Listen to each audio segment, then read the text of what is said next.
Kamusta? Mabuti? For today's video. For today's video, bumili ako ng regalo ng araw na yan para kay Nilush. Pero bago yan ay nagpaalam ako kay Lola. Sabi ko ilalabas ako at bibili ng regalo para sa birthday ni Nili. At ang sabi ko kay Lola, huwag sasabihin kay Nili na bibili ako ng regalo dahil ang alam niya ay pupunta ako sa bahay ni Imadora. Ay nga't kumuha ng tissue sa akin si Nili para kay Lola. Tinutulungan nga ako ni Nili sa pag-asikaso kay Lola at nautusan din niya ni Lola sa mga simpleng gawain. Palabas na nga din ako niyan at iniredy ko na din ang aking pera na pambili ng regalo. Excited na nga si Nili para sa kanyang birthday at syempre excited na din siya na tumanggap ng regalo. Yung napili ko nga regalo ay matagal ko na yung gustong bilhin para kay Nili. At nung kabilang taon ko pa nga yung tiningnan at tinanong kung magkano ang presyo. At dahil magsi-65 years old na nga si Nili ay naisip ko na bilhin at ibigay na lamang sa mismong araw ng kanyang birthday. 6:30 na nga ng gabi ako nakalis ng bahay at maliwanag pa nga dahil magsasummer na dito sa Israel.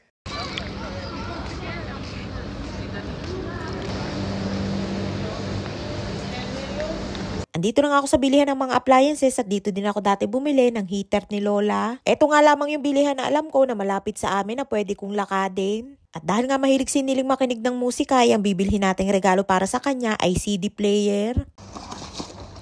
See? So it's just a radio.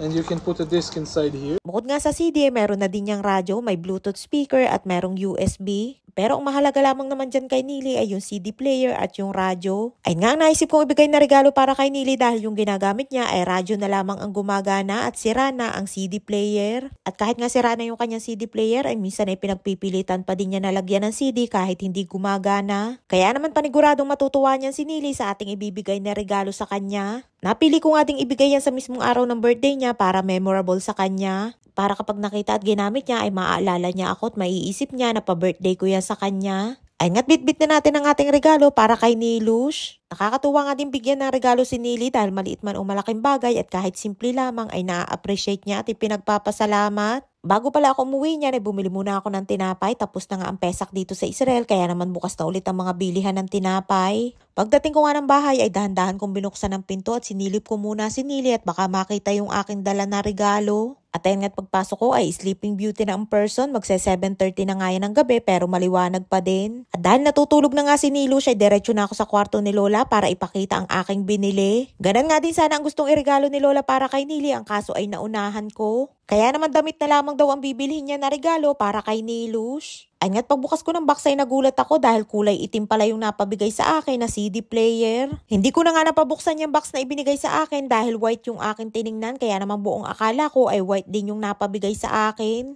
Mas maganda nga yung white at pagbukas ko nga niya na alam kong hindi din nagustuhan ni Lola ang kulay dahil hindi mahilig si Lola sa kulay black. Kaya ang tanong agad sa akin ni Lola ay wala baga daw kulay white. Dali-dali ko nga ibinalik sa kahon at hindi ko na nga naisara ng ayos at ang sabi ko kay Lola ibabalik ako at papalitan ko ng white at gusto ko nga din ay kulay white. Pero sabi ni Lola ay kung walang white ay okay na daw yung black at maganda naman daw. Dali-dali nga ako at halos manakbo na nga din ako dahil baka magsara na yung tindahan. At ayun nga't buti na lamang at naabutan ko na bukas pa at napalitan ko ng kulay white. At ayun na nga lamang din yung nag-iisa na CD player na kulay white na mayroon sila. Ayun nga't mas maganda at mas maliwalas tingnan kapag kulay white.